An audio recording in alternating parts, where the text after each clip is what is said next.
Hi, it's Chris with Implied Music. Every week I do a series of 6 shorts. I call them my beautiful piano series. And a lot of the time I'm interested in showing a style of playing that uses interlocking hands and combinations of simple phrases to create more complicated, beautiful rhythms.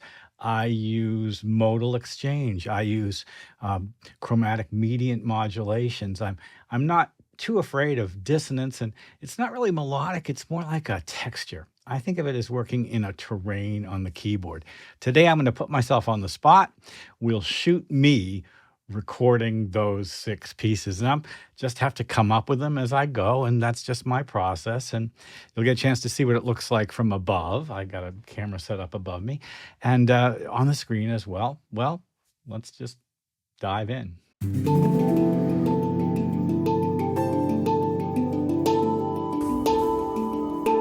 Well, first of all, if this is the second or third video of mine you've seen and you're really getting something out of this channel and you're not subscribed, now's the time to subscribe, please. It really does help the channel grow. And we're building a community of composers, producers, musicians who are interested in using music theory in their own work. I really hope this is music theory for everyone.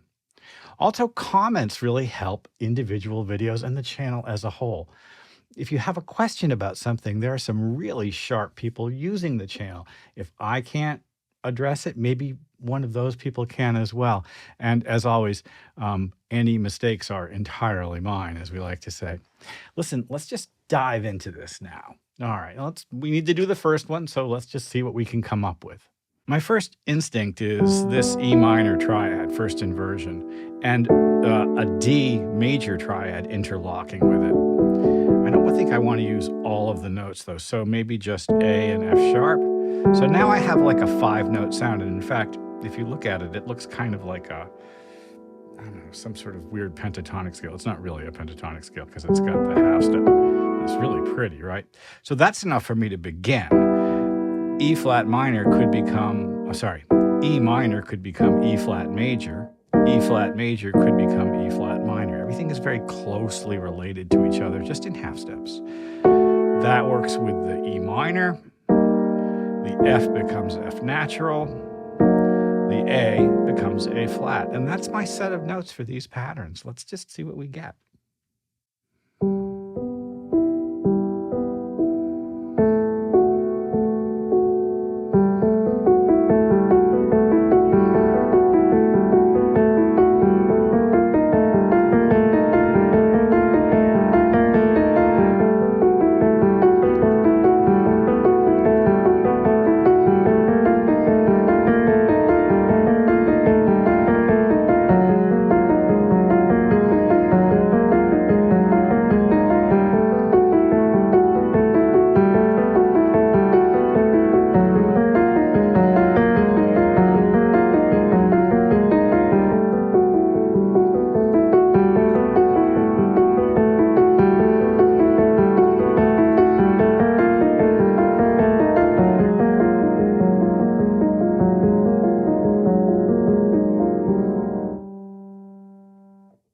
One thing I love is pedal tones and repeated notes. I like to make things super easy for me. So what if I just have a C that repeats over and over again? The C could be the third of A flat major. The C could be the third of A minor, or just as easily the fifth of F or F minor. And honestly, that's enough for me to get started because A flat,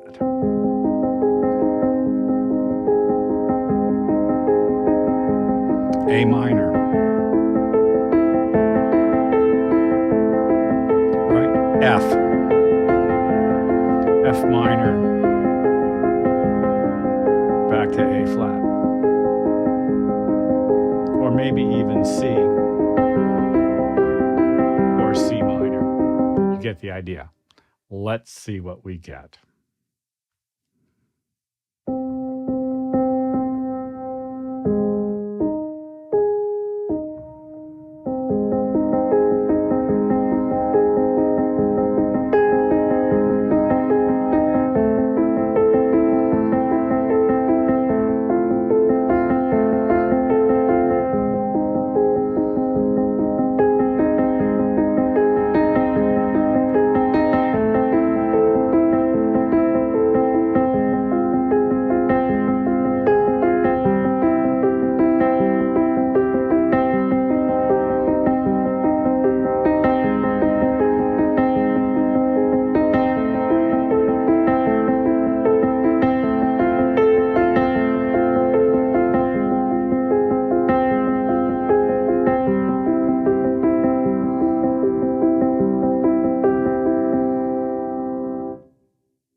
what's next.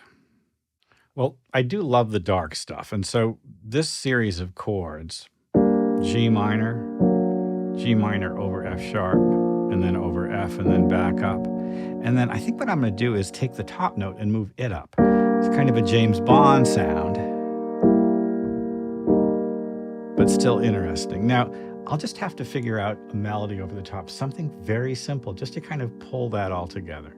I might change that minor chord to a major chord just to see what happens. All right, here we go.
Simple, easy melodies holding together these unusual chord motions. A simple melody holds it together. Did you hear it? It's like a glue. Let's go on. Well, one of my favorite sounds is the sound of a tenth. That's C to higher E flat, and it really is the same as a third, isn't it? Just expanded outwards. Now, if I play this C minor triad and this C minor triad, I get, well, they're not all tenths, but I get that sound. I could, for instance, turn that top note into a seventh. And now I have C minor 9. Let's go with that. It's a beautiful sound. All of these intervals are tenths.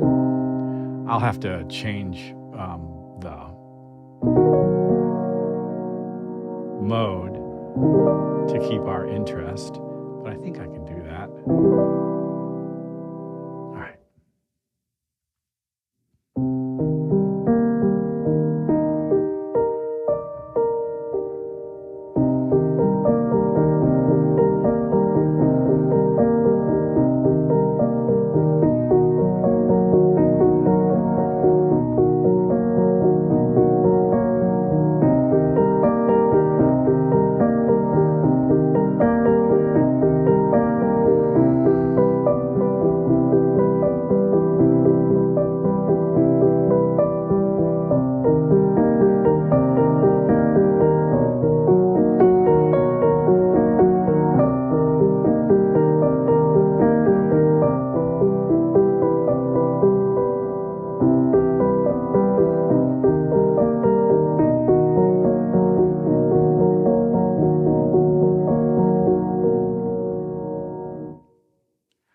A lot of that is held together by the fact that the same note sort of is the third there. At least they're really close to each other. Here the third is E. Here the third is E flat. It's still a kind of an E, isn't it? And then that same note becomes the major third of B. It really coheres because of the things that it has in common. And of course, that's partially just good voice leading. And it's also just the nature of the way these kinds of things work. Okay, we've done 4. I've got 2 more to go.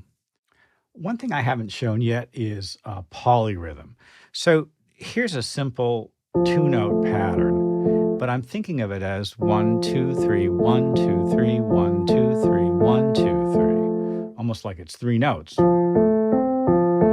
Except it's only 2. 1, 2, 3, 1, 2, 3. And here's 2 notes in the right hand. 1, 2, and 3, 1, 2, and 3, 1, 2, and 3. Together, they make an interesting polyrhythm.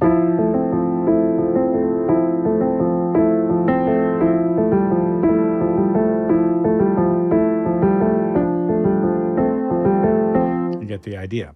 What if I start with F minor 7, maybe go to F major 7, maybe I'll go to B flat major 7 or even B flat minor 9. Let's just see what happens.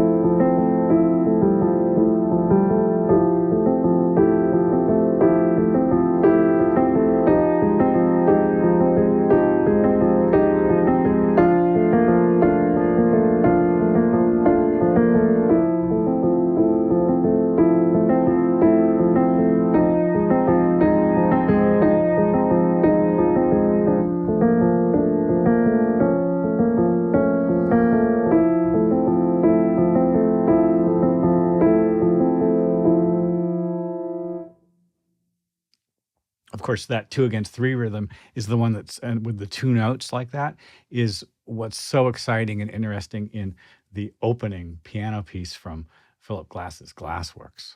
I've shown that many times. All right, we have one last piece to do. I like to make my last piece of the week a sort of a technical exercise. One of my favorite technical exercises is what's called legato thirds. It's hard to do. 3 and 5, 2 and 4, 3 and 1. Now, you know I love thirds and sixths and tenths, so I'm going to do the same thing in the key of G, a sixth away. Together, I get this beautiful parallel sound. That's if you add it all up, an E minor chord, a D7 chord, a G chord, D7, E minor. You see how that works together? I'll push it through a couple of different scales. For instance, when I go to G minor, the E will become E flat. The F sharp will become F. You get the idea. I can go right around the circle of fifths doing this.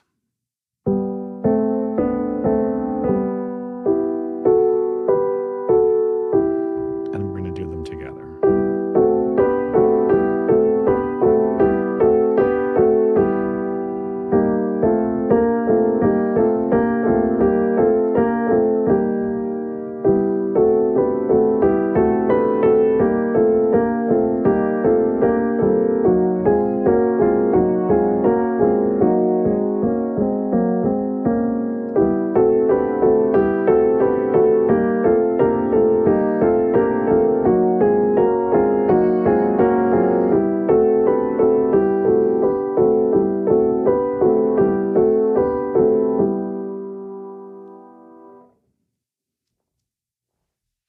Well, there it is.